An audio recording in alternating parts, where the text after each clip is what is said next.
T Padmarao అనే నేను శాసనసభ సభ్యునిగా ఎన్నికైనందున శాసనం ద్వారా నిర్మితమైన భారత రాజ్యాంగం పట్ల నిజమైన విశ్వాసం విధేయత చూపుతానని, భారతదేశ సార్వభౌమాధికారాన్ని సమగ్రతను కాపాడుతానని, నేను స్వీకరించబోయే కర్తవ్యాన్ని శ్రద్ధాశక్తితో నిర్వహిస్తానని పవిత్ర హృదయంతో ప్రతిజ్ఞ చేస్తున్నాను. టి పద్మారావు అనే నేను తెలంగాణ శాసనసభ సభ్యుడైన నేను సభ నియమాలకు కట్టుబడి ఉంటానని, వాటిని అనుసరిస్తానని, సభ మర్యాదలను పాటిస్తానని, సాంప్రదాయాలను గౌరవిస్తానని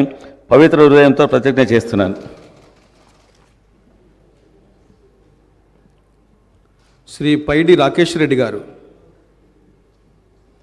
శ్రీ పల్లా రాజేశ్వర రెడ్డి గారు,